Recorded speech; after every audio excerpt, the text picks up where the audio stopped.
करें जी। अस्सलाम वालेकुम। कैफेट आज के लेक्चर का आगाज़ करते हैं। Lecture number 113। आज के लेक्चर में हम प्रीवियस असाइनमेंट डिस्कस करेंगे, case studies chapter review engagement की और क्वालिटी कंट्रोल वाले चैप्टर्स की, और फिर उसके बाद आईटी के कुछ कंसेप्ट डिस्कस करेंगे आईटी कंट्रोल्स के हवाले से। होम असाइनमेंट नोट कर लीजिए आज की, तो आपके ये रिटर्न भी करनी है, आपने रिटर्न लिखा हुआ ये वाली होम असाइनमेंट कि चेक होगी, बिल्कुल होगी, चेक क्यों नहीं होगी। हाँ जी, ये वॉल्यूम 2 के क्वेश्चंस हैं, ये आपने तो कुछ सफ़े होते हैं लहदा रजिस्टर कहीं कोई सफ़े ले लें क्या। असाइनमेंट आपने करके आनी है कल। जो रजिस्टर आपने असाइनमेंट वाले सबमिट करवाए हैं कल सुबह आपको मिल जाएंगे। कोई और रजिस्टर होगा ना कि दुनिया से ही उठ गए रजिस्टर सारे, कोई ना कोई होगा। चलिए तो अभी चलते हैं केस स्टडी की तरफ। सबसे पहले रिक्वायरमेंट का पढ़ के बताइए किस चैप्टर का क्वेश्चन है। कैसे पता चला? Quality issues. तो इसमें हमने क्वालिटी इश्यूज आइडेंटिफाई करने हैं। क्या उनको एड्रेस करने के लिए जो प्रोसीजर कोर्स ऑफ एक्शन वो भी पूछ रहा है? नहीं पूछ रहा, वो नहीं बताने, सिर्फ इश्यूज बताने हैं। ठीक है, ये ना हो कि प्लानिंग में मेरे से गलती हो गई, मैंने एक रिस्क आइडेंटिफाई नहीं किया और आप सोल्यूशन में उस रिस्क को भी आइडेंटिफाई कर लें और फिर उसको एड्रेस करने के लिए प्रोसीजर भी लिख दें। ऐसे नहीं करना। You are the audit manager of GHI company या लिस्टेड कंपनी। है कोई इशू? ये क्वालिटी इशू नहीं, आपको मैनेजर बना दिया। ये क्वालिटी इशू नहीं लग रहा आपको? अच्छा, द फाइनेंस डायरेक्टर हैज ना, फाइनेंस डायरेक्टर किसे कहते हैं? Has not completed the tax computation for the year ended 31 December 2021. Instead, he has asked the audit assistant who has recently passed his CA examination to calculate the company's tax payable for the year on the premise that the audit assistant was more up to date with changes in Finance Act. एक ही ये पहला question जिंदगी में देखा मैंने, एक sentence में पूरा क्वेश्चन निपटा दिया उसने। नहीं, दूसरा सेंटेंस, द फाइनेंस डायरेक्टर से दूसरा सेंटेंस शुरू हो रहा है। इतना बड़ा सेंटेंस मैंने और किसी क्वेश्चन। बहरहाल एक इश्यू तो इसमें क्लाइंट के पॉइंट ऑफ व्यू से अराइज हो रहा है कि क्लाइंट का फाइनेंस डायरेक्टर कंपिटेंट नहीं है, उसे टैक्स की कैलकुलेशन नहीं आती, उसे पता नहीं किसने सीएफओ बना दिया। लेकिन बहरहाल चूंकि हम क्वालिटी सिस्टम कमेंट करना ऑडिट फर्म के, क्लाइंट के क्वालिटी कंट्रोल सिस्टम पे कमेंट नहीं करना, इसलिए उसको माफ कर देते हैं। आगे चलते हैं, और क्या इशू है इसमें। पहला, उसने हमारे ऑडिट असिस्टेंट से कंप्यूटेशन कैलकुलेट करने के लिए कहा। ठीक है, ऑडिट असिस्टेंट टू कैलकुलेट। इसमें ऑडिट, अच्छा क्या उसने बताया कि ऑडिट असिस्टेंट ने कैलकुलेशन कर भी दिया कि नहीं की? ये नहीं बताया। तो क्या इफ करके कर, अगर इसने टैक्स कैलकुलेशन कर दी ऑडिट असिस्टेंट ने, तो इसमें तो सेल्फ रिव्यू थ्रेट राइज होता है।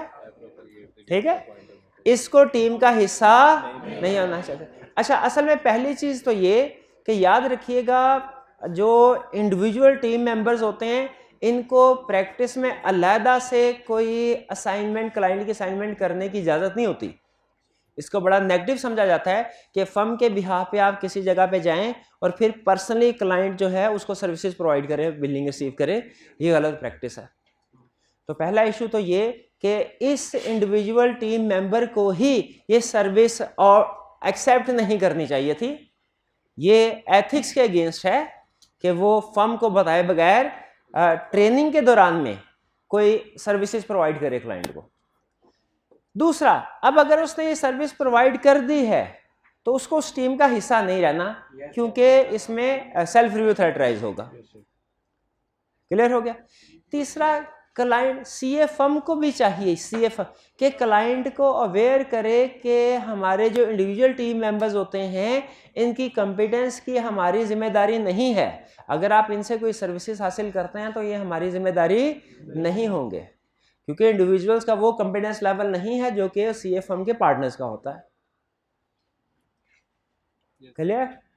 और इसमें एक कमेंट और भी हम ये कर सकते हैं कि ये इश्यूज जो आइडेंटिफाई किए हमने, क्वालिटी कंट्रोल इश्यूज, ये इंडिकेट करते हैं कि फर्म का क्वालिटी सिस्टम ठीक नहीं है, ये अच्छे तरीके से कम्युनिकेट नहीं हुआ टीम मेंबर्स को। तो इसकी कम्युनिकेशन या implementation with in the firm, इसको इंश्योर करना चाहिए। ये कुछ 2-3 हमने क्वालिटी इश्यूज आइडेंटिफाई किए। कौन कौन से इश्यूज थे? पहला, हमारे टीम मेंबर ने क्लाइंट को नॉन इंश्योरेंस सर्विसेज प्रोवाइड की फर्म को बताए बगैर। दूसरा, जिस टीम मेंबर ने नॉन इंश्योरेंस सर्विसेज प्रोवाइड की वो हमारी टीम का हिस्सा है, ठीक है।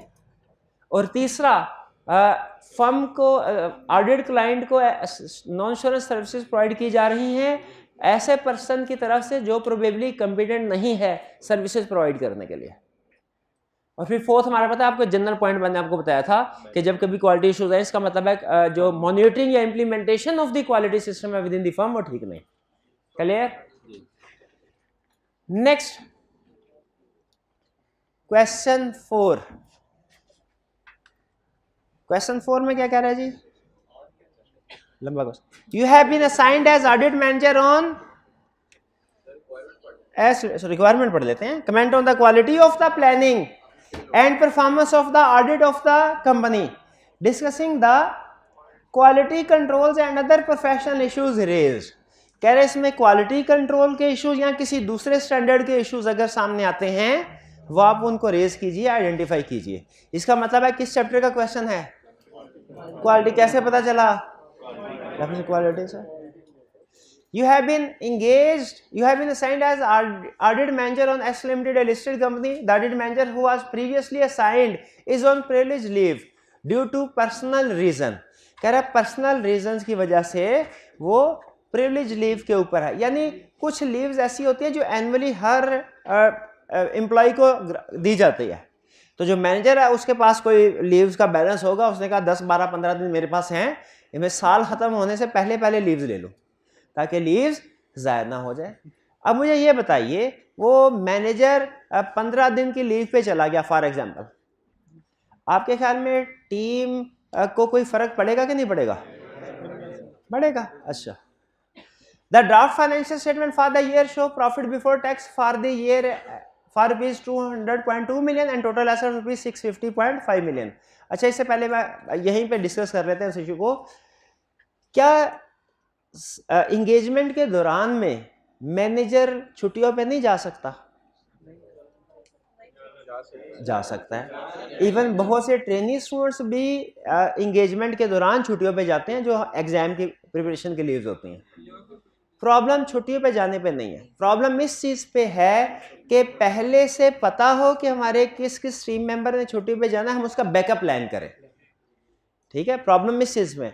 तो अगर प्लानिंग के वक्त इस चीज़ को कंसीडर किया गया था कि 15 दिन के लिए मैनेजर या जितने दिन के लिए भी छुट्टियों पे जा रहा है और इसका कोई बैकअप प्लान करना चाहिए ताकि टीम का काम रुके ना, वरना नेचुरल है कि जब कोई सीनियर ऑफिसर सर पे नहीं होता, मॉनिटरिंग नहीं कर रहा होता, तो कोई भी टीम हो, वो चाहे ऑडिट की हो चाहे क्लाइंट की हो, वो सुस्त पड़ जाती है, गलतियां ज़्यादा हो जाती हैं, काम करने में कोई प्रॉब्लम आए वो गाइडेंस ऑब्टेन नहीं कर पाते। तो इसीलिए छुट्टियां कर। इस कोई केस स्टडी में अगर आगे चल के उसने कहा कि किसी अल्टरनेट किसी सूटेबली कॉम्पिटेंट बंदे को बैकअप के तौर पे इंगेज कर दिया गया है तो फिर कोई क्वालिटी कंट्रोल का इशू नहीं है। लेकिन अगर क्वेश्चन में आगे चल के हमें अल्टरनेट बैकअप के बारे में नहीं बताता कि किसी और पर्सन को एलोकेट किया गया इस एंगेजमेंट पे उसकी जगह फिल करने के लिए, तो फिर ये क्वालिटी कंट्रोल इशू होगा कि कुछ दिनों के लिए टीम की सुपरविजन करने के लिए कोई भी बंदा मौजूद नहीं है। हालांकि सुपरविजन करना, इंश्योर करना कि एंगेजमेंट टीम की सुपरविजन हो, ये पार्टनर की रिस्पॉन्सिबिलिटी होती है। Next, the audit supervisor who is a part qualified chartered accountant has shared with you that company has changed its valuation policy from cost to fair value। कोई issue है? Part qualified में issue है। Listed company है, इसका supervisor part qualified नहीं होना चाहिए। ठीक है, इसमें वो असाइनमेंट ऑफ टीम का इशू आ गया। दो इशू सामने आ गए हमारे, एक लीव वाला जिसका कोई बैकअप नहीं है और दूसरा एक कंपिटेंस वाला। फिर उसने कहा चेंज किया है, तो ठीक है चेंज किया कॉस्ट से फेयर वैल्यू पे, ये हमारे लिए एक सिग्निफिकेंट मैटर है क्या? बिल्कुल, इसकी डॉक्यूमेंटेशन भी होनी चाहिए, इसके ऊपर क्वालिटी कंट्रोल रिव्यूअर से डिस्कशन भी होनी चाहिए, और इसको हम की ऑडिट डायरेक्टर्स को भी कम्युनिकेट करना चाहिए, और उसको की ऑडिट मैटर में भी इंक्लूड करना चाहिए। करते हैं? आगे देखते हैं उसने क्या किया। उसने कहा this was not identified at planning as a high risk area. इसे कोई हाई रिस्क एरिया नहीं समझा गया था। बताइए समझा जाना चाहिए था कि नहीं? क्यों रिवैल्यूएशन एक सिग्निफिकेंट मैटर होता है। क्या इसमें सिग्निफिकेंट रिस्क होता है? बिल्कुल। तो इसका मतलब प्लानिंग भी ठीक तरीके से नहीं की गई। तीसरा इशू इस क्वेश्चन में क्या आया कि प्लानिंग सही नहीं हुई। एक ऐसा इशू जिसको हाई रिस्क कंसीडर करना चाहिए था, सिग्निफिकेंट रिस्क कंसीडर करना चाहिए था, उसे हाई रिस्क कंसीडर नहीं किया गया। आगे क्या कहते हैं? The valuation are performed by an external firm of valuers. इसमें कोई इशू है नहीं, ये तो बल्कि अच्छी बात है। अगर क्लाइंट ने एक्सटर्नल वैल्यूअर्स को अपॉइंट किया है तो इसका मतलब प्रोबेबली ये ऑब्जेक्टिव होंगे। अगर सिर्फ हमें इतना पता चल जाए एक्सटर्नल वैल्यूअर है तो मेरा ख्याल है ऑब्जेक्टिविटी को चेक करने की जरूरत नहीं होती। नहीं, अगर एक्सटर्नल वैल्यूअर है फिर भी जरूरत है। इंटरनल वैल्यूअर हो ना, इंटरनल, तो फिर जरूरत नहीं है। फिर उसके इंटरनल वैल्यूअर हो तो उसकी ऑब्जेक्टिविटी को चेक करने की जरूरत नहीं है, क्योंकि पहले दिन ही पता चल गया ये इंडिपेंडेंट नहीं है। इसको तो रिलाई नहीं करना, पहले दिन ही पता चल गया। हाँ, एक्सटर्नल वैल्यूअर जो है वो मे बी और मे नॉट बी इंडिपेंडेंट, तो उसकी ऑब्जेक्टिविटी को वैल्यूएट करने की जरूरत है। क्या सिर्फ ऑब्जेक्टिविटी को वैल्यूएट करेंगे? कॉम्पिटेंस को भी? क्या सिर्फ कॉम्पिटेंस और ऑब्जेक्टिविटी को चेक करेंगे? एडिक्वेसी ऑफ वर्क को भी वैल्यूएट करना है। देखते हैं उन्होंने क्या किया है। मेरा ख्याल है सारे काम किए होंगे उन्होंने, किए होते तो केस में थोड़ी उनका जिक्र आता। The audit manager and the team has not heard of their name before. उन्होंने इसका नाम ही कभी नहीं सुना। Audit supervisor said that on their website it has been mentioned that they have some very well known companies as their clients. Supervisor भी उसने website पे सिर्फ देख लिया, उसने कहा मैं देख लूं क्या है? वेबसाइट के ऊपर उसने के उनके पास कुछ बहुत अच्छे क्लाइंट्स हैं सर, बड़ी अच्छी फर्म लग रही है। क्या इनके पास वेबसाइट के ऊपर क्या कोई कंट्रोल होता है कि क्या इंफॉर्मेशन लिखी जा रही है क्या नहीं लिखी जा रही? कोई कंट्रोल नहीं है। ठीक है, नॉर्मली आपको मैं बता दूं, नॉर्मली वेबसाइट डेवलपर्स होते हैं वो कुछ ऐसे थीम यूज़ करते हैं जो पहले से बने बनाए स्टैंडर्डाइज होते हैं। उसमें कुछ टेम्पलेट्स होते हैं, उसमें बिला वजह के कोई ऐसे नाम, कोई पर्सन्स, उनकी तरफ से स्टेटमेंट्स, रिकमेंडेशंस होती हैं जो कि कहीं भी एग्जिस्ट नहीं कर रहे होते। बहरहाल वो कह रहा है sir very well known companies है, this information has not been substantiated from any other source. अच्छा, इस इंफॉर्मेशन का भी किसी और सोर्स से पता नहीं चला। इसका मतलब क्या है? एक्सपर्ट, अभी आपको ये सारे 2-3 सेंटेंस में क्या बताया कि जिस एक्सपर्ट ने इनकी वैल्यूएशन की है उसका कुछ पता नहीं है, वो कहां से आया, किधर गया, वो कुछ नहीं, उसका नाम भी नहीं किसी ने सुना में। तो अच्छा, इसके आगे क्वेश्चन साइलेंट है, क्वेश्चन साइलेंट है, तो इसका मतलब है बाकी की सारी चीजें उन्होंने ठीक कर दी होंगी। उस एक्सपर्ट को ढूंढ लिया होगा, उसकी कॉम्पिटेंस भी वैल्यूएट की होगी, ऑब्जेक्टिविटी भी वैल्यूएट की होगी, एडिक्वेसी। भाई क्वेश्चन साइलेंट है तो सारे ये अज्यूम ना करें। अगर ये सारा काम हुआ होता तो क्वेश्चन में उसने जिक्र क्यों किया उसका? ठीक है, क्वेश्चन में बाज़ औक़ात इंफॉर्मेशन को साइलेंट रखता है, हमारी जजमेंट पे क्वेश्चन डाल देता है कि मैं देखता हूँ स्टूडेंट इसको अच्छा समझते हैं, अज्यूम करते हैं कि प्रोफेशनल स्केप्टिसिज्म की बेस पे कमेंट करते हैं कि ये सर्कमस्टेंसेस किसी गड़बड़ को इंडिकेट कर रही हैं। ऑडिट फर्म को चाहिए कि इस एक्सपर्ट की competence, objectivity, adequacy of work को भी वैल्यूएट करें। प्रोफेशनल इशू का जब वर्ड आएगा तो हम प्रोफेशनल इश्यूज का मतलब है स्टैंडर्ड आईएसए से रिलेटेड, जो किसी आईएसए में डिस्कस हुआ है। जैसे यहाँ पे जो 2 आईएसए का उसने जिक्र किया हुआ है, एक रिस्क असेसमेंट का स्टैंडर्ड जो ये कहता है कि रिस्क असेसमेंट होनी चाहिए और इसने सही रिस्क असेसमेंट नहीं की, और दूसरा एक एक्सपर्ट वाला स्टैंडर्ड। ठीक है, आपके लिए ये जो है ना professional issues, quality control issues, इन सब में कोई फर्क होना जरूरी नहीं है। इनका मतलब यही है कि भाई क्वेश्चन में जहां पे जो भी इशू है ना वो हाईलाइट करो, क्वेश्चन में कहीं पे जो भी इशू है वो हाईलाइट करो। ठीक है, उस बाजू का से इवन अगर सिर्फ वो प्रोफेशनल इश्यूज भी कह देता ना तो हम क्वालिटी के सारे इश्यूज आइडेंटिफाई करते हैं। इशू का लफ्ज आ गया, इशू का लफ्ज हमारे लिए अहम है, प्रोफेशनल है, क्वालिटी है, इससे गर्ज नहीं। क्लियर? इशू डिस्कस, कितने इश्यूज थे? दो कह रहे हो, चार ही कह रहे, बता फिर कौन कौन से? वैल्यूअर के वर्क पे सही काम नहीं ना, वैल्यूअर को वैल्यूएट किया गया ना उसके वर्क की एडिक्वेसी को।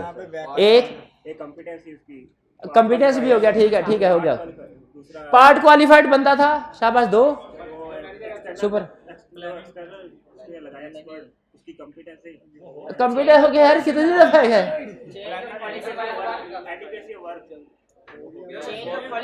भाई एक्सपर्ट से रिलेटेड जितने भी मसले थे हमने सारे इकट्ठे कर दिए। हमने एक ही लाइन में ये भी लिख दिया कि एक्सपर्ट की कॉम्पिटेंस को वैल्यूएट नहीं किया, हमने उसी लाइन में ये आगे बता दिया कि हमने उसकी ऑब्जेक्टिविटी को वैल्यूएट नहीं किया, हमने उसी के आगे ये भी बता दिया उसके बाद की एडिक्वेसी को खुदा का खौफ कर आगे चल इससे। वैल्यूएशन वाले एरिया को एक मिनट है सर, वो कॉस्ट फेयर वैल्यू पे गया है, उसकी उसने मतलब कि हाई रिस्क एरिया वो हाँ कॉस्ट से रिवैल्यूएशन पे गया है, इसको हाई रिस्क एरिया सेस करना चाहिए था जो उसने नहीं किया। और पार्ट क्वालिफाइड अच्छी ताजा ताजा ऐसे करके आया मुझे लगता है, एक ही हेडिंग को बार बार बदल के। प्रॉफिट भी दिया हुआ है और लिस्टेड कंपनी का बात भी की हुई है, वो इसलिए ताकि पता चले आपको ये बड़ी कंपनी है, बड़ी कंपनी है, इसमें 2-4 बंदों के साथ या आई.कॉम बी.कॉम वाले बंदों के साथ काम नहीं चलना, ये टीम की तादाद भी सफिशिएंट होनी चाहिए, जो सफिशिएंटली एक्सपीरियंस हो, क्वालिफिकेशन भी हो उसकी। इस क्वेश्चन में कोई इशू? नेक्स्ट, ये क्वेश्चन कौन सा है? डिस्क्राइब हाउ द प्रैक्टिशनर, अच्छा प्रैक्टिशनर का वर्ड किस चैप्टर में यूज है? रिव्यू में। Should address the above issue and the implication it may have on the review report of interim financial information. Review report से कंफर्म हो गया review का। इंटरम फाइनेंशियल इंफॉर्मेशन का मतलब क्या है? हाँ ये लगता है 6 महीने। ये देखिए ऑडिट तो होता है ना साल का, ठीक है, रिव्यू साल का भी हो सकता है, साल से कम। वैसे प्रैक्टिकली ऑडिट भी साल से कम पीरियड का भी हो सकता है कुछ खास सर्कमस्टेंसेस में, लेकिन उसको छोड़ें। हमें इससे क्या इंटरम है कि पूरे साल का रिव्यू है, हमें तो रिव्यू से गर्ज है, रिव्यू एंगेजमेंट है ना, इसके ऊपर रिव्यू एंगेजमेंट के असूल लगेंगे। क्या एड्रेस द अबव इशू, ये भी बताना है कैसे एड्रेस करेगा, यानी प्रोसीजर वगैरह, और इम्प्लीकेशन रिपोर्ट। तो प्रोसीजर वगैरह में तो हम यही बता देंगे कि inquiry, analytical and other review procedure. अगर कोई रिस्क आइडेंटिफाई हो जाए इंक्वायरी या एनालिटिकल प्रोसीजर से, तो बताइए क्या रिव्यू में मजीद प्रोसीजर परफॉर्म कर सकते हैं कि नहीं और फिर वो प्रोसीजर वही होंगे जो ऑडिट के थे। Karim and Company Chartered Accountants are engaged in the review of interim financial information of Babar Textile Mills Limited for the half year ended June 30, 2008। कोई काम की इंफॉर्मेशन नहीं है रूटीन की। The increase in oil and energy prices and currently inflationary trend prevailing in the country has resulted in substantial losses and the company's outlook is negative।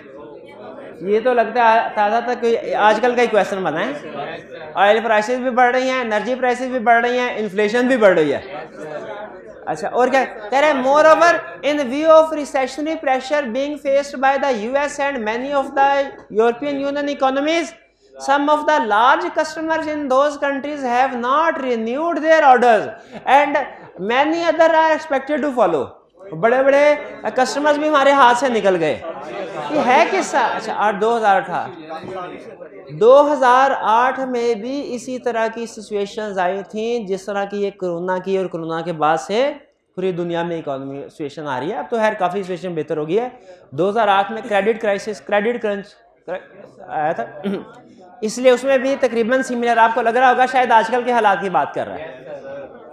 बारह आगे चलते हैं। Consequently The company has decided to lay off 40% of its workforce gradually over the next few months. 40% employees को जवाब दे देना है. The company's management acknowledges the severity of this situation but is reluctant to provide specific details in the interim financial information. अच्छा, ये सारी discussion हमें किस subsequent event की तरफ ले गए. Risk assessment, going concern, question में कौन सी इंफॉर्मेशन है जिससे वो इवेंट्स या कंडीशन बताइए जो गोइंग. सब्सटेंशियल लॉसेस, हाँ सब्सटेंशियल लॉसेस, ठीक है. नेगेटिव आउटलुक, ठीक है. इकोनॉमी की सिचुएशन पुअर है. विड्रॉ, क्या हुआ लार्ज कस्टमर्स को, क्या हुआ, गए, वो तो गए. ले ऑफ ऑफ वर्कफोर्स, ये भी एक इंडिकेशन थी उस. चले, इस पे हम सारे एग्री करते हैं कि कम अज कम एक कंडीशन क्वेश्चन में जरूर मौजूद है जो गोइंग कंसर्न को इंडिकेट कर रही है. हो सकता है सारे स्टूडेंट्स ये चारों कंडीशंस को ना आइडेंटिफाई कर पाए, कम से कम और कुछ भी नहीं ना तो सब्सटेंशियल लॉसेस को तो आपने आइडेंटिफाई कर लिया होगा. इशू है गोइंग, तो बता. लेकिन रिव्यू में तो गोइंग कंसर्न को असेस करते ही नहीं है. लिखा हुआ था, प्रोसीजर में लिखा हुआ था गोइंग कंसर्न इशू को एड्रेस करते हैं. ठीक है, कर लेते हैं. इशू सामने आए हैं, अब इसको कैसे एड्रेस करना चाहिए? प्रोसीजर परफॉर्म करके.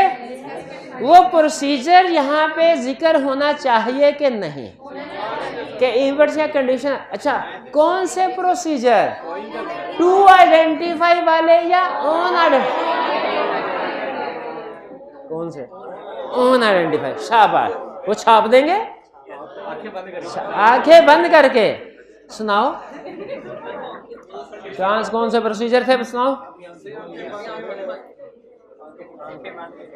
ये हाल है आपका सेकेंड लास्ट डे ऑडिट का, और ये हाल है. तो चैप्टर 4 के गोइंग कंसर्न के प्रोसीजर नहीं है. क्या प्रोसीजर है? क्या प्रोसीजर है? हाँ, फ्यूचर प्लान डिस्कस करेंगे मैनेजमेंट के साथ. सर अब मुस्तकबिल में क्या इरादा है आपका? और चले, एक जवाब दे दिया, ये भी बहुत है. और दूसरा आप जवाब दीजिए. फिजिकल इंस्पेक्शन करेंगे एसेट. फिजिबिलिटी देखेंगे. किसकी फिजिबिलिटी? बिजनेस की फिजिबिलिटी. उनसे कहेंगे कैश फ्लो फॉरकास्ट बनाइए. कैश फ्लो फॉरकास्ट के अजम्पशंस को एस्टिमेट. और एक और कोई चीज लिखत पढ़त में लेते थे, क्या था वो? Written representation let about future. क्योंकि जो फ्यूचर कोर्स ऑफ एक्शन या फ्यूचर प्लान होते हैं उनके ऊपर रिटन रिप्रेजेंटेशन लेते हैं. तो ये प्रोसीजर लिखेंगे टू ऑन आइडेंटिफाई वाले. Implication on report. अच्छा, मैनेजमेंट कह रही है सर हम जनरल बातें कर लेते हैं कि जैसा कि आपको पता है मुल्क के हालात ख़राब है, सारी दुनिया की ख़राब है, इसीलिए हमारी कंपनी के भी थोड़े बहुत हालात जो है वो ऊंच नीच हो गई है. बेफिक्र रहे सारे स्टेक होल्डर्स, आंदा अच्छा वक्त आने वाला है. ऐसे घुमा फिरा के जनरल के वो इवेंट्स या कंडीशन बताने डिस्कस करने चाहिए स्पेसिफिक. क्या वो स्पेसिफिक इवेंट या कंडीशन डिस्कस करने चाहिए जिनकी वजह से गोइंग कंसर्न इशू है? क्या स्पेसिफिकली फाइनेंशियल स्टेटमेंट्स में ये लाइन आनी चाहिए कि कंपनी में not be A going concern? इस लाइन पे सबसे ज्यादा झगड़ा होता है. मैनेजमेंट कहती है जो मर्जी लिखवा ले आप हमसे लिख देंगे, ये लाइन ना लिखवाएं कि कंपनी में नॉट बी ए गोइंग, क्योंकि इस लाइन को पढ़ के इन्वेस्टर भाग जाता है. जबकि ऑडिटिंग स्टैंडर्ड हमारे ये कहते हैं कि आपने खास तौर पे इस लाइन को तो जरूर ऐड करवाना है गोइंग कंसर्न पैराग्राफ में कि कंपनी में not be A going concern. अब बताइए, जनरल डिस्क्राइब करने को तैयार है? जनरल फैक्टर राजी हो जाए कि स्पेसिफिक फैक्टर्स इंक्लूड करवाएं? यहाँ पे क्वेश्चन दो हिस्सों में जाएगा. किन दो हिस्सों में? अगर स्पेसिफिकली डिस्क्लोज कर दिया तो अनमोडिफाइड ओपिनियन, फिर going concern sorry unmodified conclusion, और उसके साथ गोइंग कंसर्न मटेरियल अनसर्टेन नहीं आएगा, नहीं आएगा, नहीं आएगा, नहीं आएगा, नहीं आएगा। कल जब सो रहे थे तो मैंने बताया था नहीं आएगा। आएगा पैरा हैं? मुझे भी लग रहा है कि आएगा, तो आपको भी लगनी चाहिए।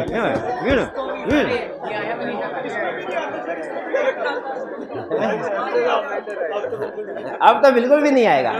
तो फिर कौन सा पैरा आएगा? आया था ऑडिटिंग स्टैंडर्ड डिवाइस हुए हैं, रिव्यू स्टैंडर्ड डिवाइस नहीं हुए। इसमें एमसीक्यू मैटर पैराग्राफ ही आएगा। अच्छा, और बठी और अगर स्पेसिफिकली डिस्कस नहीं करते,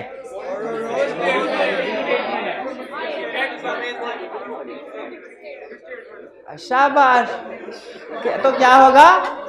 क्या होगा अगर मैनेजमेंट स्पेसिफिकली डिस्कस नहीं करती तो? मॉडिफाइड ओपिनियन, ये मिस स्टेटमेंट होगी। मैनेजमेंट करेक्ट नहीं करती तो मॉडिफाइड ओपिनियन, हाँ मॉडिफाइड कंक्लूजन। हाँ शाबाश शाबाश। अगर इफेक्ट मटेरियल है तो मैंने मॉडिफाइड का वर्ड एग्जाम में लिखने से सख्ती से मना किया हुआ आपको। बोलने चालने में बाज़ का जल्दी में मॉडिफाइड का वर्ड यूज कर देता, मना किया आपको।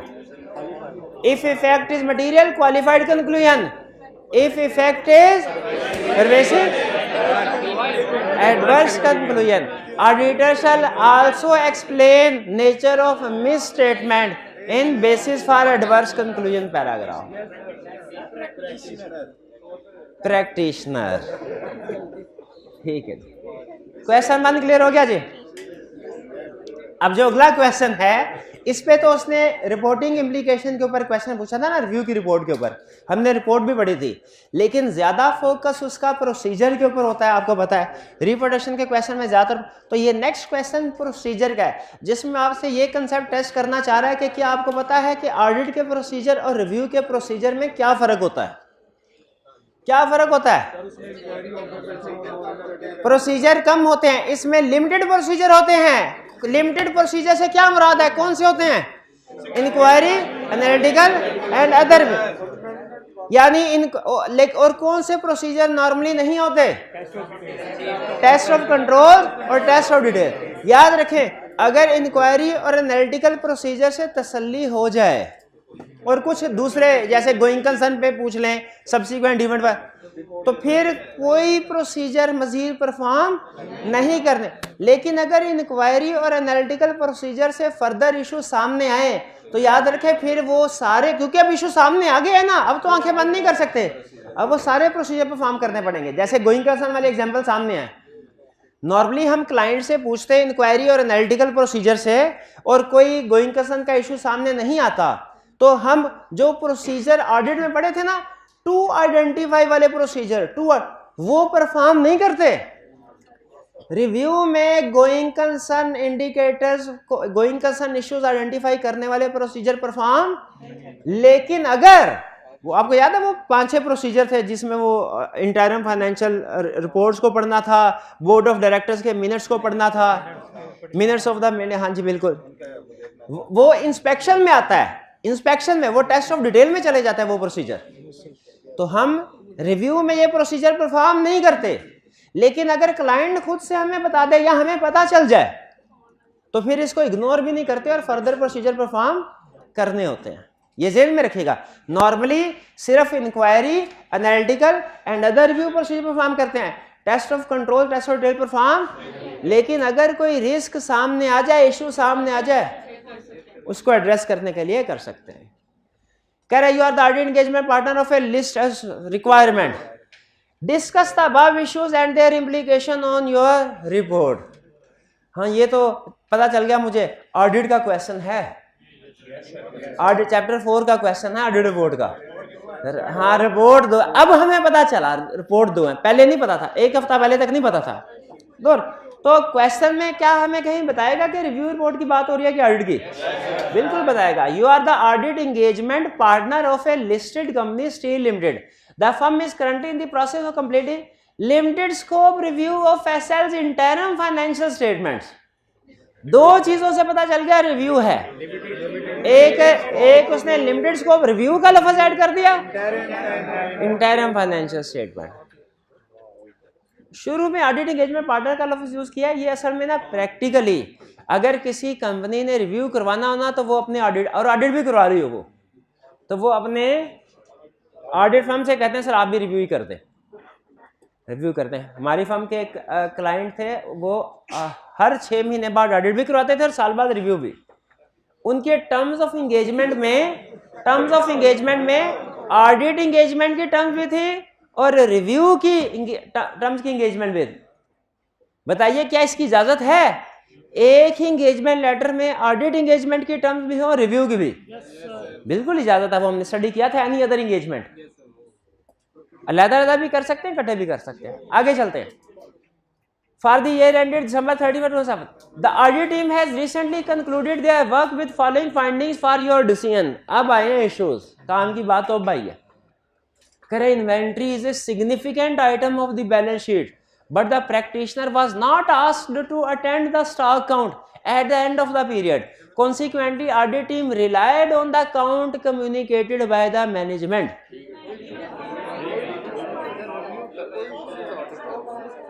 स्टॉक काउंट करना टेस्ट ऑफ डिटेल प्रोसीजर है, इंक्वायरी या एनालिटिकल प्रोसीजर में तो शामिल नहीं है ना, ये रिक्वायर्ड नहीं है। लेकिन उसने बाकी के प्रोसीजर का भी जिक्र नहीं किया। तो हम कहेंगे अगर inquiry and analytical procedure perform हो चुके हैं और उनमें कोई इशू सामने नहीं आया तो फिर एविडेंस ऑब्टेन हो गया, स्टॉक काउंट करना लाजमी नहीं है। स्टॉक काउंट करना लाजमी नहीं है भैया पास इफ के साथ। क्योंकि इफ क्यों लिखा? क्योंकि उसने हमें इंक्वायरी एंड एनालिटिकल प्रोसीजर के बारे में नहीं बताया कि वो भी परफॉर्म हो गए हैं कि नहीं हो गए। उसने सिर्फ एक चीज को डिस्कस किया। हाँ, मैं भी यही कह रहा हूं, अगर इंक्वायरी और एनालिटिकल प्रोसीजर परफॉर्म हो गए हैं और उनमें कोई मसला गड़बड़ सामने नहीं आया तो ठीक है, स्टॉक काउंट करने की जरूरत नहीं है।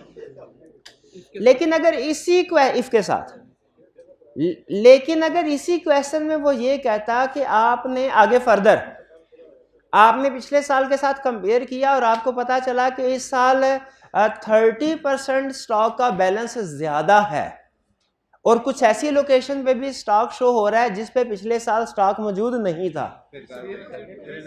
अब बताइए उस सूरत में क्या हमें उस सूरत में भी यही कहना चाहिए भाई सिर्फ इंक्वायरी और एनालिटिकल प्रोसीजर? भाई एनालिटिकल प्रोसीजर का मतलब ही यही होता है कोई रिस्क है तो आइडेंटिफाई हो जाए।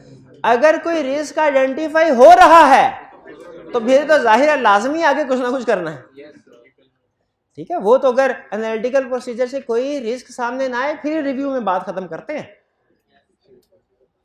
लेकिन ऑडिट में तो फिर भी फर्दर सब्सटेंटिव प्रोसीजर भी करते हैं ना।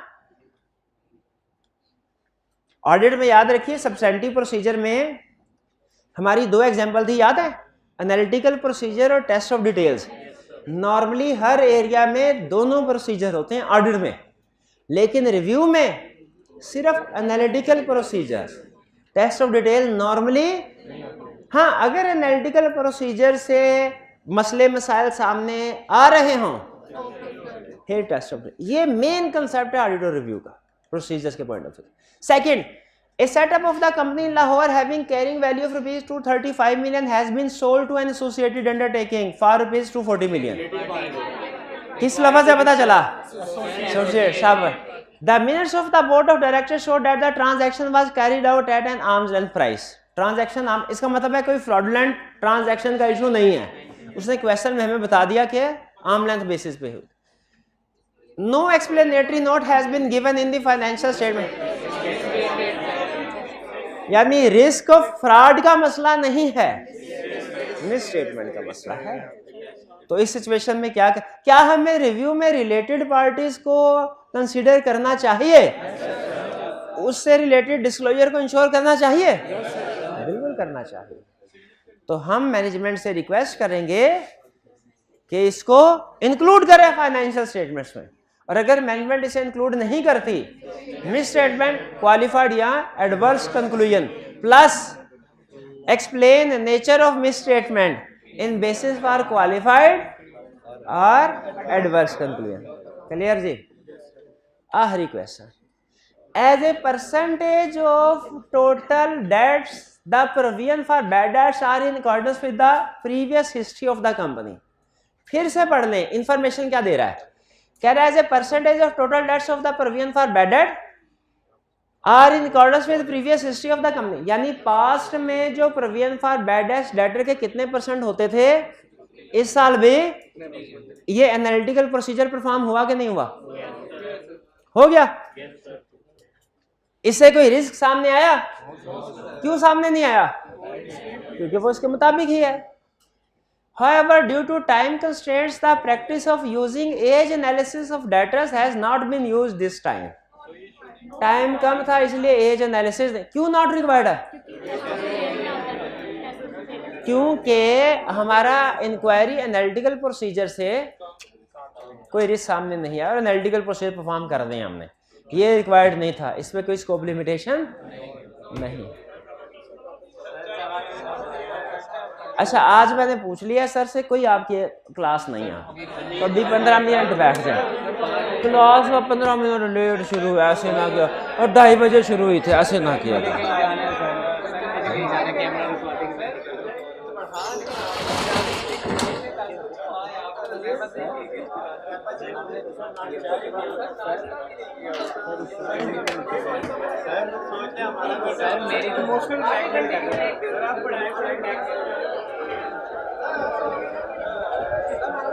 बीस से 25 मिनट में ये देखिए मैटर है कितना।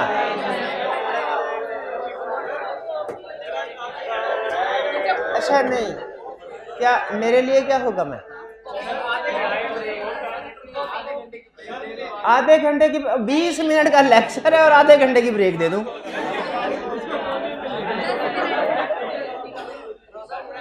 अटेंटिव होके जरा सुन लें, आईटी से रिलेटेड डिस्कशन। अच्छा, सुबह हमने आईटी पढ़ी और अब दोपहर को आईटी पढ़ने जा रहे हैं, दोनों में फर्क क्या भला? ये फर्क सुन ले, ये सबसे अहम। हमारे चैप्टर 13 के 2 पार्ट्स हैं, पार्ट ए और पार्ट बी। दोनों में सबसे बड़ा फर्क बता रहा हूं आपको। पार्ट बी था ऑडिटर के पॉइंट ऑफ व्यू से, पार्ट ए है मैनेजमेंट के पॉइंट ऑफ व्यू से। पार्ट ए रिलेट करता है कंट्रोल्स और टाइप्स ऑफ कंट्रोल, और ये कंट्रोल और टाइप्स ऑफ कंट्रोल कौन इंप्लीमेंट कर रहा होता है? मैनेजमेंट। और पार्ट बी रिलेट करता था टेस्ट ऑफ कंट्रोल और सब्सटेंटिव प्रोसीजर से।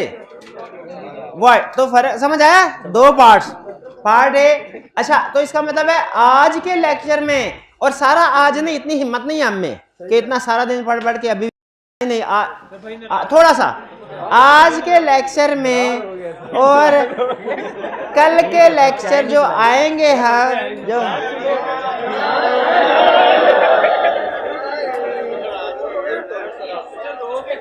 दिल तोड़ के जा रहे हैं आप हमें, ऐसे छोड़ के जा रहे हैं आप हमें, फिर भी नहीं रुका। मुतमिन है, मुतमिन है, आज ही कोशिश कर देगी मैंने, नहीं बात।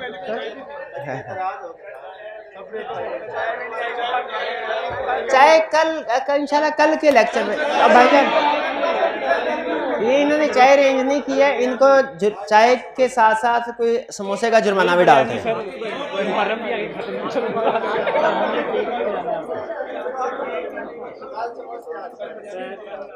अभी आते आते भी फिर आपको 1 घंटा बैठना पड़ेगा, फिर बैठ जाएंगे।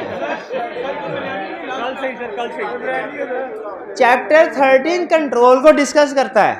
2 पार्ट्स हैं, पार्ट ए और पार्ट बी। पार्ट ए किससे रिलेट करता है? पार्ट बी किससे? ऑडिटर से। भाई दोनों आईटी सिस्टम यूज करते हैं ना, दोनों। अच्छा, अगर मैनेजमेंट आईटी सिस्टम यूज करेगी तो उसे कुछ कंट्रोल्स बिल्ड करने चाहिए अपने आईटी सिस्टम में। किसी भी आईटी सिस्टम में याद रखें 3 तरह के कंट्रोल्स होते हैं और वो आपने पढ़े हुए हैं। कौन से? Preventive, detective, corrective. Preventive control कौन से होते हैं? एरर को अकर होने से रोकते हैं।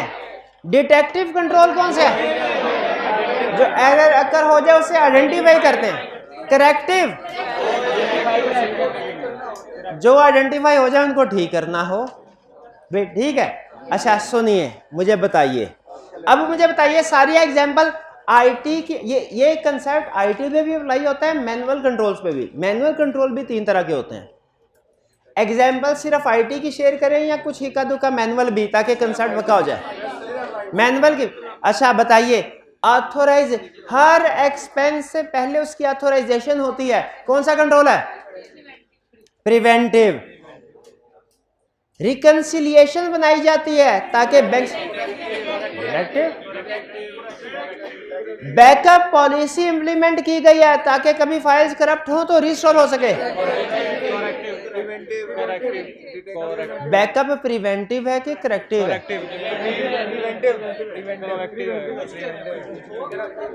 क्या डाटा को बैकअप करें तो ये वायरस आने से रोकेगा?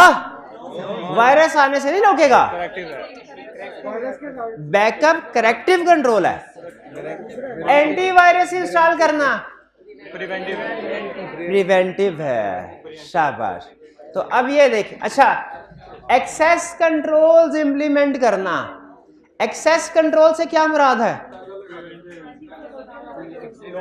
कि किसी चीज रिस्ट्रिक्ट करना, अनऑथोराइज्ड पर्सन हमारे किसी चीज के करीब ना बन। ये एक्सेस कंट्रोल्स 2 तरह के होते हैं, अब फिजिकल और लॉजिकल। शाबाश। फिजिकल एक्सेस कंट्रोल्स क्या करते हैं? फिजिकली हमारे एसेट्स के करीब किसी को आने से रोकते हैं, जैसे वो डोर लॉक वगैरह। और लॉजिकल एक्सेस कंट्रोल्स क्या होते हैं? हमारे डाटा सॉफ्टवेयर पे एक्सेस नहीं देते, जैसे पासवर्ड वगैरह। तो ये जितने भी एक्सेस कंट्रोल है, चूंकि ये अनऑथोराइज्ड पर्सन को आने से रोकेंगे, ये कौन से हैं? प्रिवेंटिव। सीसीटीवी कैमरा लगा हुआ, सीसीटीवी कैमरा चोर को आने से नहीं रोकेगा, लेकिन जब चोरी हो जाएगी डिटेक्टिव। और चोर के खिलाफ एफआईआर दर्ज करवाना करेक्टिव, ताकि जब वो पकड़ा जाए तो सामान की रिकवरी हो। ऑर्गेनाइजेशन में जो डिसिप्लिनरी मैकेनिज्म होता है, डिसिप्लिन को इंप्लीमेंट किया जाता है, ये करेक्टिव कंट्रोल होता है।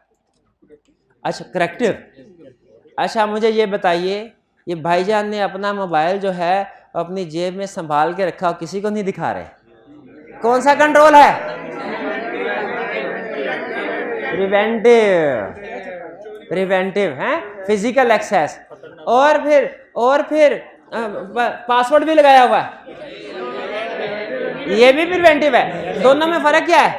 पहले वाला फिजिकल एक्सेस कंट्रोल था, ये लॉजिकल एक्सेस कंट्रोल है। अच्छा आगे चलते हैं। अगर एसेट्स की इंश्योरेंस करवाई हो, करेक्टिव, ताकि अगर जल जाए तो बाद में। ये मैनुअल कंट्रोल आईटी की एग्जांपल है, लेकिन मिक्स करके कंसेप्ट समझा रहा हूं, आईटी की एग्जांपल भी और मैनुअल कंट्रोल की एग्जांपल भी। अब एक दफा कंसेप्ट समझ आ गया, मैं सिर्फ ये शेयर करना चाह रहा हूं कि किताब की सारी एग्जांपल्स में आप पढ़ के डिसीजन कर सकते हैं कि प्रिवेंटिव, डिटेक्टिव, करेक्टिव क्या है। डिसीजन कर लिया, कंसेप्ट खत्म है। एक्सेस कंट्रोल्स कौन से हैं? प्रिवेंटिव। फिर इसके बाद ऑथराइजेशन, प्रिवेंटिव। फिर इसके बाद एक्सेप्शन रिपोर्ट्स,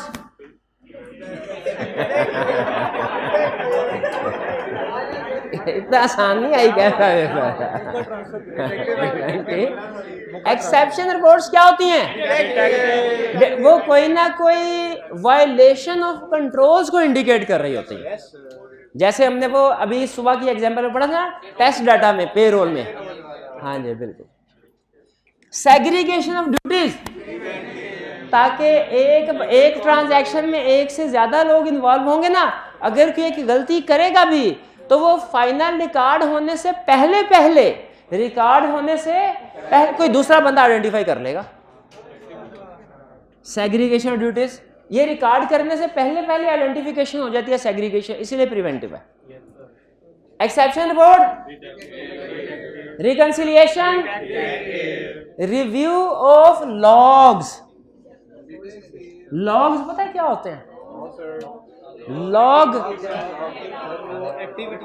रिकॉर्ड, इवेंट्स या ट्रांजैक्शन का रिकॉर्ड, ये लॉग। ये सर ना पुराने ज़माने में एक टर्म निकली है, जब वो आज कुछ सैकड़ों साल पहले समंदर में बहरी जहाज़ जाते ना, तो समंदर में कौन से उधर कोई बोर्ड लगे होते हैं कि ये इधर को जाएंगे तो ये बरकत मार्केट आ जाएगी, इधर जाएंगे मॉडल डाउन आए।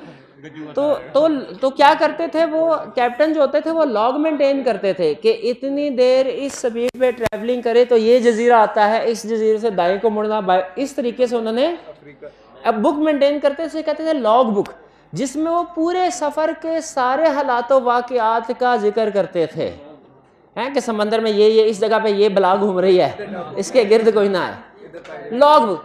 यही कंसेप्ट एग्जैक्टली अभी भी यूज़ होता है कि आपने किसी भी चीज़ को प्रोटेक्ट करना हो ना, तो उससे रिलेटेड जितनी भी एक्टिविटीज़ हैं उनका लॉग मेंटेन करें। आप ICAP जाते हैं सेमिनार वगैरह के लिए, किसी पर्पज़ के लिए, आपका नाम वो रजिस्टर पे लिखता है, लाइब्रेरी तो जाते होंगे, कोई बंदा नाम रजिस्टर पे लिख, वो लॉग बुक है, उसे टेक्निकली लॉग बुक कहते हैं, जिसमें सिर्फ एक एक्टिविटी का रिकॉर्ड रखा जा रहा है। किस एक्टिविटी का, कौन कौन आया।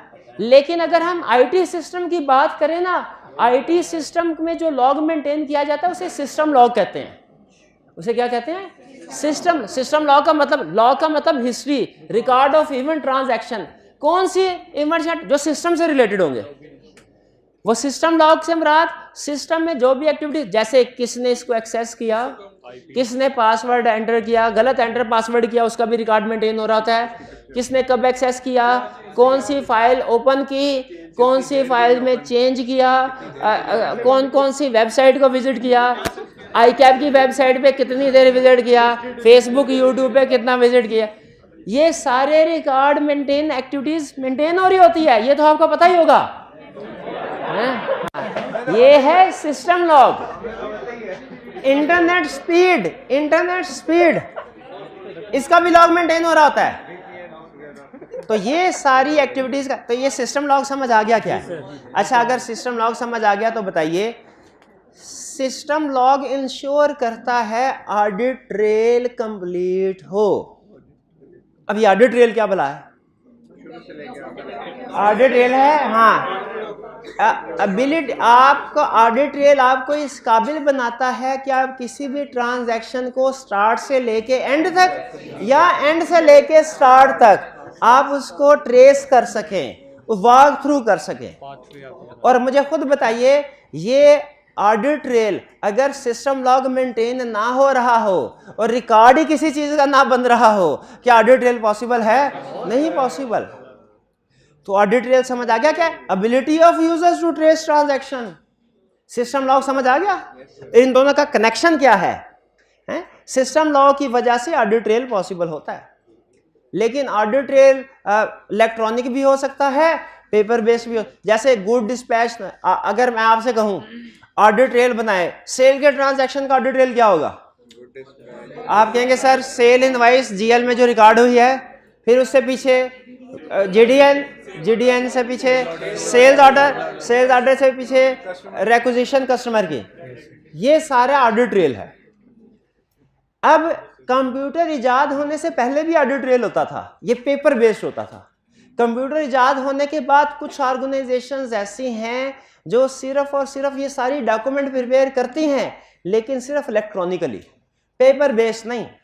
तो याद रखिए, ऑडिट ट्रेल इलेक्ट्रॉनिक भी हो सकता है, पेपर बेस्ड भी हो सकता है। अपने आर्टिकल्स में सिर्फ एक क्लाइंट हमारा ऐसा था, लिस्टेड क्लाइंट, उधर मैं गया, उस वक्त 2007-8 की बात है, इस वक्त इतना IT जाहिर है इस्तेमाल नहीं करनी आती थी।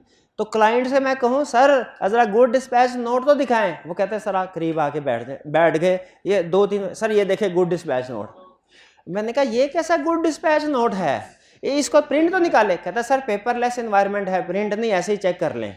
अब मैंने कहा इधर वो साइन ठपा शपा वो किधर है? कहता सर ये देखिए ऊपर लिखा हुआ है लॉगिन, तो ये जिसका लॉगिन हुआ है ये उसकी तरफ से अप्रूव्ड है। आपने अक्सर देखा होगा बाज़ बार मेडिकल रिपोर्ट्स जो होती हैं उसके ऊपर लिखा हुआ है this is computer generated report and does not require any authentication authorization signature. तो जो ऑर्गेनाइजेशन पेपरलेस एनवायरनमेंट में काम करते हैं, ऑडिट ट्रेल इलेक्ट्रॉनिक मेंटेन करती हैं, वो आपको डॉक्यूमेंट्स तो सारे चेक करवाएंगी लेकिन प्रिंटेड फॉर्म में नहीं। किस फॉर्म में? हाँ जी, इलेक्ट्रॉनिक फॉर्म में। ये थी चीजें सर। अच्छा, ये तो एक टाइप है प्रिवेंटिव, डिटेक्टिव, करेक्टिव। अब एक पुराना कंसेप्ट, आपको मैंने कभी कोई इस तरह की बात बताई है, where there is a risk there should be control? तो आपको ये कंसेप्ट तो नहीं समझाया होगा कि रिस्क दो तरह के होते हैं, मतलब डिफरेंट टाइप्स हैं क्लासिफिकेशन की। एक क्लासिफिकेशन की टाइप है risk at financial statements level, risk at assertion level. ये समझाया हुआ? मैंने समझाया है? समझाया है? तो बताइए फिर क्या है risk at financial statement level? मुकर जाए सवाल से बचने के लिए। जो स्टेटमेंट में रिस्क होता है वो risk at financial statement level है। हाँ, और जो गाड़ी खराब होने का रिस्क होता है वो रिस्क एट अल्लाह के बंदे, दोनों रिस्क फाइनेंशियल स्टेटमेंट में होते हैं। फाइनेंशियल स्टेटमेंट के अलावा किस चीज में हम रिस्क असेस करते हैं? बड़ा नाम से अंदाजा लगाया है, जजमेंट लगाई है। Risk at financial statement level financial statement में होगा, रिस्क एट असर्शन लेवल से। दोनों रिस्क फाइनेंशियल फर्क फाइनेंशियल स्टेटमेंट या असर्शन नहीं, फर्क लेवल का। लेवल, लफ्ज लेवल पे गौर कीजिए। फाइनेंशियल स्टेटमेंट लेवल,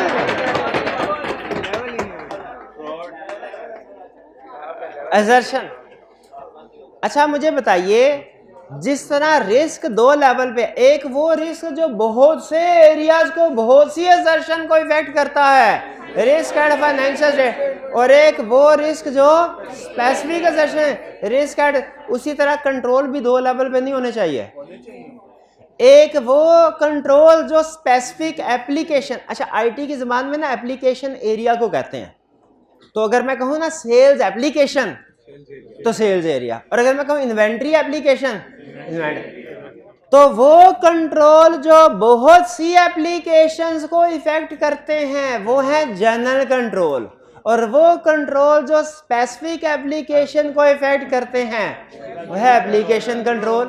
जैसे वो application control specific application sales को, परचेज को, इन्वेंट्री को इफेक्ट करेंगे, बाकी एप्लीकेशन से उनका ताल्लुक नहीं है। और जनरल कंट्रोल सारी एप्लीकेशन को इफेक्ट कर रहे होते हैं। आपकी विंडो में कोई प्रॉब्लम आ जाए, चलते चलते क्रैश कर जाए, बताइए क्या सिर्फ एक जगह पे प्रॉब्लम है कि सारे सिस्टम में प्रॉब्लम? ये आपके जनरल कंट्रोल वीक है। और अगर वर्ड जो है वो क्रैश कर जाए तो वो एप्लीकेशन, क्योंकि सिर्फ वर्ड में प्रॉब्लम है, बाकी की सारी एप्लीकेशन सही चल रही हैं।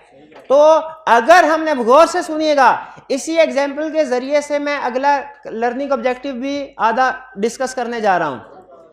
अगर सेल सिस्टम में हमने रेंज टेस्ट बिल्ड किया, रेंज टेस्ट समझते हैं क्या होता है? क्या? हाँ, पेरोल में, पेरोल एप्लीकेशन में रेंज टेस्ट अप्लाई किया ताकि अगर जो डाटा है वो स्पेसिफाइड रेंज से कम या ज्यादा हो तो आइडेंटिफाई हो जाए। ये एप्लीकेशन कंट्रोल है कि जनरल कंट्रोल? Application control. और अगर ऑर्गेनाइजेशन में रूल है कि कोई भी बंदा सिस्टम को एक्सेस नहीं कर सकता जब तक अपना यूजर नेम पासवर्ड ना डाल दे, जनरल कंट्रोल। शाबाश। अगर इन्वेंट्री के अंदर कंट्रोल है कि मिनिमम मैक्सिमम लेवल के एक ही लेवल रखते हैं कि मिनिमम लेवल से नीचे जैसे ही इन्वेंट्री का बैलेंस जाए एक्सेप्शन रिपोर्ट जनरेट हो जाए, ये एप्लीकेशन कंट्रोल। अच्छा जरा अब आपके साइंस का इम्तिहान, ये आप साइंसदान नहीं है? हाँ, केस स्टडी सॉल्व करते करते फिर मुझे क्यों लगता है कि आप साइंसदान हैं? जब आप केस स्टडी सॉल्व कर रहे होते हैं, जब आपके सॉल्यूशन लिख रहे होते हैं, तो उसको पता नहीं क्यों मुझे लगता है कि बड़े साइंस आर्टिस्ट। अच्छा चलें, मैं दो कंट्रोल बता रहा हूं, दोनों एप्लीकेशन कंट्रोल्स हैं लेकिन दोनों में फर्क है। बताना क्या? पेरोल एप्लीकेशन में कंट्रोल लगाया मिनिमम से कम और मैक्सिमम से ज्यादा नहीं होनी चाहिए, एक दोनों एंड पे कंट्रोल लगाया। और इन्वेंट्री पे कंट्रोल लगाया कि मिनिमम बैलेंस से कम नहीं होनी चाहिए इन्वेंट्री। बताइए क्या फर्क है? हाँ, इसमें एक कंट्रोल है, इसमें दो। इसमें एक लिमिट में कंट्रोल लगाया, इसमें दो। जिसपे दोनों लिमिट्स अपर लोअर दोनों लिमिट उसे कहते हैं रेंज टेस्ट, और जिसमें सिर्फ एक लिमिट पे कंट्रोल लगाया जाए लिमिट है। अब मैं एग्जांपल देने लगा, आपने बताना ये रेंज टेस्ट है क्या लिमिट टेस्ट है। एग्जांपल सुनिए, हमने सेल्स एप्लीकेशन में ये कंट्रोल लगाया कि ऑर्डर एक्सेप्ट किया जाए जिस भी कस्टमर का, उसका आउटस्टैंडिंग बैलेंस क्रेडिट लिमिट से बढ़ना नहीं चाहिए। लिमिट टेस्ट, ये मैक्सिमम लिमिट पे कंट्रोल, बिल्कुल। तो ये एप्लीकेशन कंट्रोल है कि general application control, specific application से रिलेट कर रहा है। शाबाश, ठीक है। ये देखें, general control relate to many application, support effective functioning of application control, वही बात कर रहा है ना जो मैंने बताई है। और एप्लीकेशन कंट्रोल वही कर रहा है, फिर से सुन लें, general control relates to many और all application, specific application control relates to individual transactions. General control support effective functioning of application control.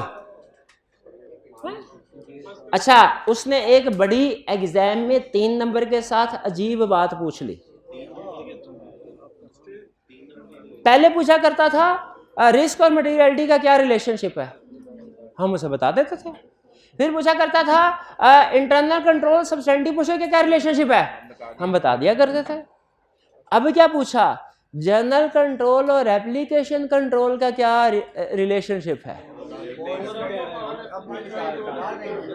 जब किसी ऑर्गेनाइजेशन में जाएंगे पहले कौन से कंट्रोल्स, अच्छा अगर जनरल कंट्रोल, असल बात अब आने वाली है, अगर जनरल कंट्रोल स्ट्रांग है तो एप्लीकेशन कंट्रोल्स को टेस्ट करना चाहिए कि नहीं, दोनों को चेक करना चाहिए, ठीक है। और अगर जनरल कंट्रोल वीक है, कहता है आप एप्लीकेशन कंट्रोल्स पे अपना टाइम जाया करने की कोशिश ना, क्यों, अगर जनरल कंट्रोल ही वीक है एप्लीकेशन कंट्रोल्स ऑटोमेटिकली वीक हो गए, है भाई। खुद बताइए, अगर उस्ताद ने अच्छा पढ़ाया है तो फिर बच्चों से टेस्ट लेना चाहिए। अगर उस्ताद है कि भाई हो सकता है किसी ने अच्छी तैयारी की हो, किसी ने ना अच्छी तैयारी की हो सकता है ना। और अगर उस्ताद ने ही फारग पढ़ाया है, केस स्टडी,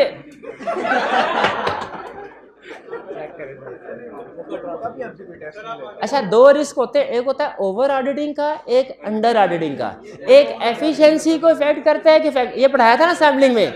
बताइए कौन सा रिस्क ज्यादा डेंजरस है, अंडर ऑडिटिंग का। शाबाश।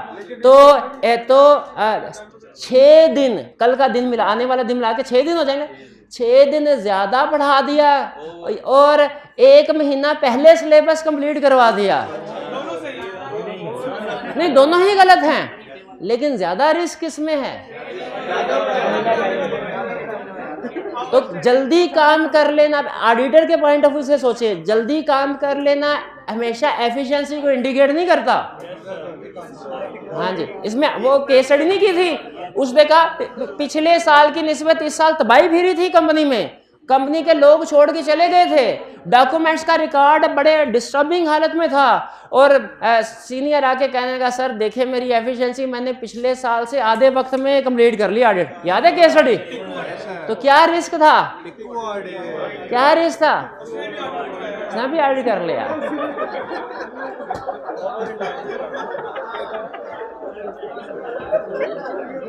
हमें क्लाइंट, हमारे क्लाइंट, चले एक और रियल केस सुनिए। आप सीनियर हैं, काम कर रहे हैं, जूनियर भी कोई क्रिटिकल सी शीट बना रहा है और बड़ी देर सुबह से लगे काम कर रहे हैं। एक ये सच्चा वाकया आपको सुना रहा हूँ, एकदम लाइट चली गई, सीनियर ने घबरा के परेशान होके पूछा जूनियर से, वो काम सेव किया था ना? जूनियर ने रिलैक्स होके कहा, और सर फिक्र ना करें मैंने तो 1 घंटा पहले ही सेव कर लिया था। है तो 1 घंटा पहले सेव कर ले, इसका मतलब क्या हुआ भाई, पिछले 1 घंटे का काम तो गए हो, हैं वो तो गए। हाँ तो याद रखें, बहुत जल्दी काम कर लेना, ये भी ऑडिटर बन के सोचे, प्रोफेशनल स्केप्टिसिज्म, बहुत जल्दी काम कर लिया तो मतलब लगता है पूरा काम नहीं किया। एक्स्ट्रा लेक्चर आ जाके ये 6 दिन ही, ठीक है। सिर्फ 5 मिनट। इन 5 मिनट में अगर कोई नई चीज पढ़ाऊंगा ना तो फौरन उठ के चले जाइएगा। सिर्फ लिंक करवाना, लिंक तो करवाने ना। कोई भी सिस्टम एप्लीकेशन चलती है उसमें डिफरेंट स्टेजेस होती हैं, इनपुट, प्रोसेसिंग, आउटपुट। तो देखें एप्लीकेशन कंट्रोल्स की कैटेगरीज में इनपुट कंट्रोल्स होने चाहिए जो इंश्योर करें कि इनपुट ठीक हो रहा है। क्या प्रोसेसिंग कंट्रोल्स होने चाहिए जो इंश्योर करे सारी की सारी ट्रांजैक्शन प्रोसेस हुई है और सही प्रोसेस हुई है। प्रोसेसिंग कंट्रोल क्या इंश्योर करें, सारी की सारी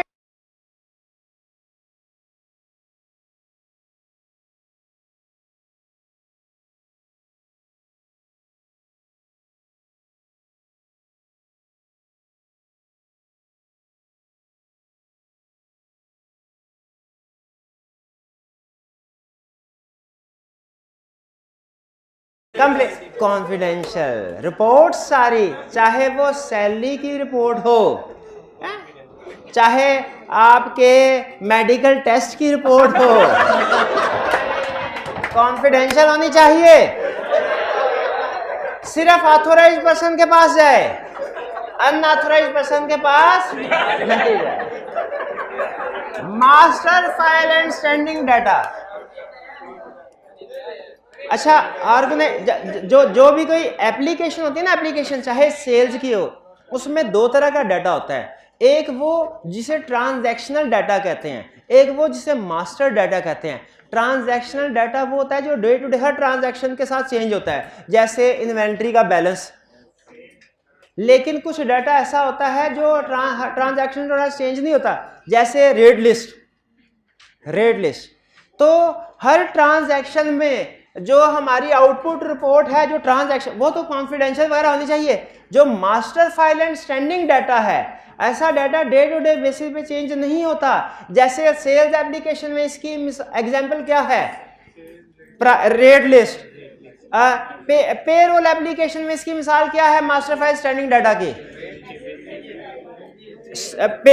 अमाउंट, सैलरीज।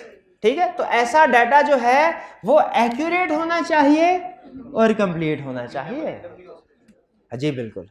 तो इसका मतलब है हमारे कंट्रोल की डिफरेंट टाइप्स। एक टाइप है प्रिवेंटिव, डिटेक्टिव, करेक्टिव, वो समझ आ गई। फिर दूसरी टाइप है जनरल कंट्रोल, एप्लीकेशन कंट्रोल, वो समझ आ गए। फिर एप्लीकेशन कंट्रोल आगे चलते हैं, input, processing, output, master file, standing data. इनमें फर्क समझ आ गया। इनपुट कंट्रोल किस मकसद के लिए होते हैं, जिस सिस्टम में डाटा जो इनपुट हो रहा है वो ठीक हो।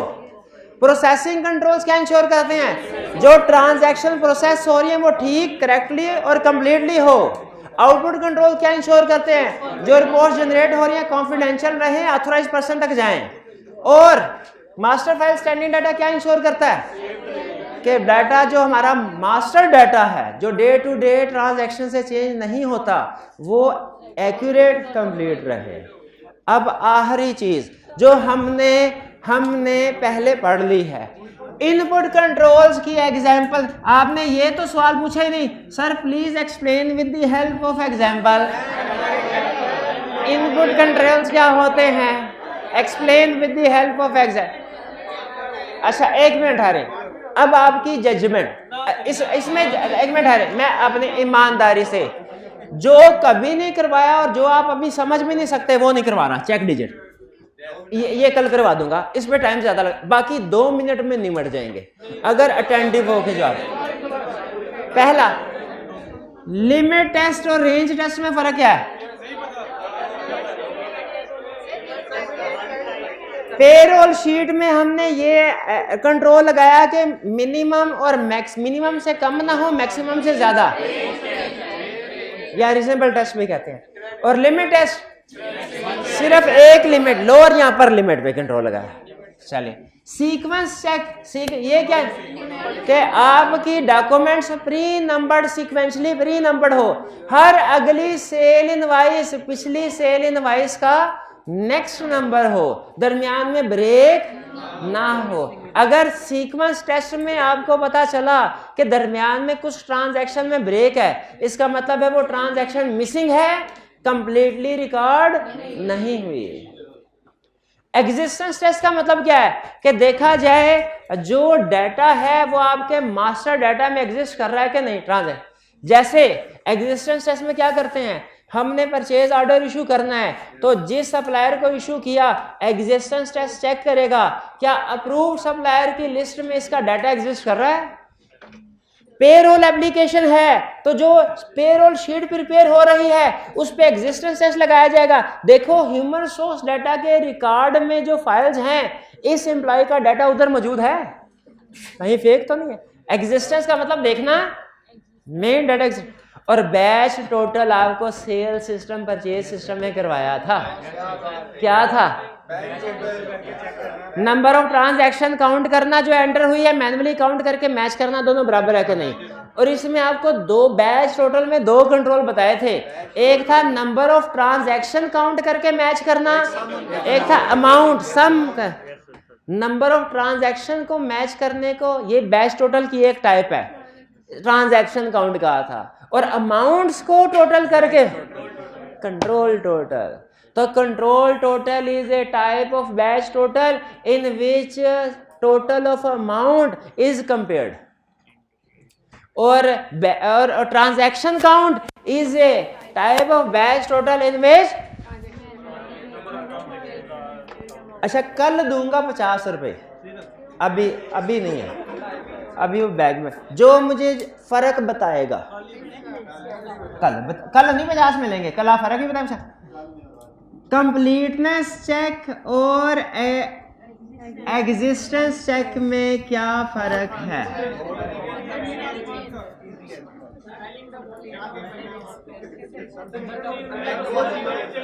बताइए।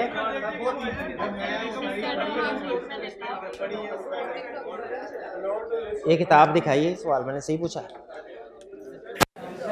कंप्लीटनेस चेक में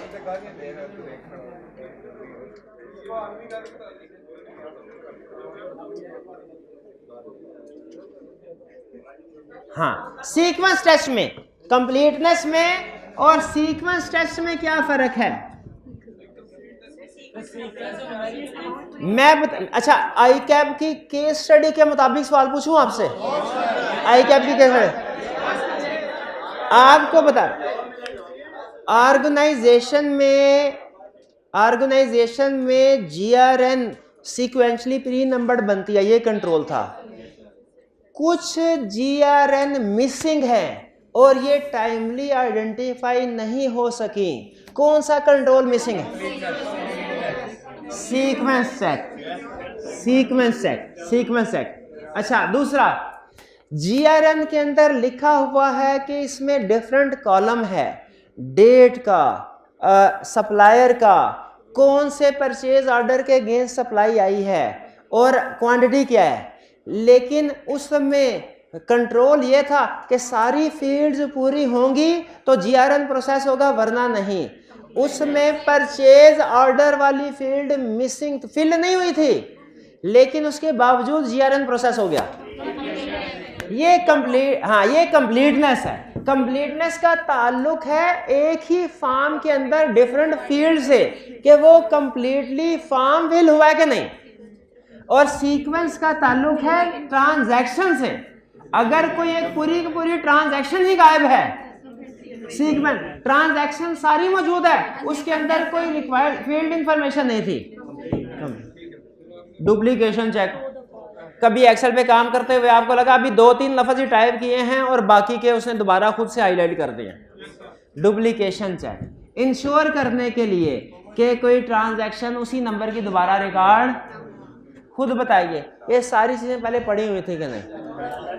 और कुछ भी नहीं पढ़ाना, सिर्फ ये बता दूं कि कल क्या पढ़ाना, ये तो बताने दें।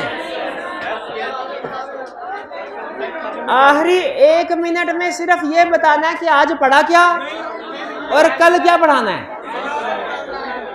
आज पढ़ा हमने टाइप्स ऑफ कंट्रोल्स, उसमें एक टाइप पढ़ी प्रिवेंटिव, डिटेक्टिव, करेक्टिव कंट्रोल्स, फिर एक टाइप पढ़ी जनरल कंट्रोल, एप्लीकेशन कंट्रोल। आपने बताना है कि कौन सी चीज रह गई है। फिर से सुन लें, आज हमने प्रिवेंटिव, डिटेक्टिव, करेक्टिव कंट्रोल्स पढ़े, उसके बाद जनरल कंट्रोल, एप्लीकेशन कंट्रोल्स पढ़े, फिर उसके बाद एप्लीकेशन कंट्रोल्स की types, input, processing, output, master file, standing data पढ़ा, और फिर इनपुट कंट्रोल की 7-8 एग्जांपल्स पढ़ी। 7। बताइए कौन सी कंट्रोल्स में कौन सी चीज नहीं पढ़ी जो कल पढ़नी है?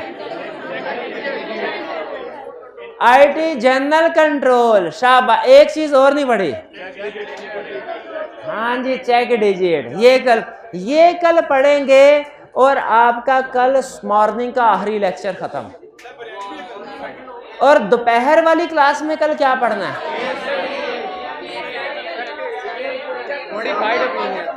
मॉडिफाइड ओपिनियन की ड्राफ्टिंग, शाबाश, मॉडिफाइड। चलिए, रिवीजन प्लान इंशाल्लाह कल क्लास में डिस्ट्रीब्यूट होगा, कल क्लास में करेंगे। आज का लेक्चर यहाँ पे ख़त्म करते हैं। अल्लाह हाफिज। जल्द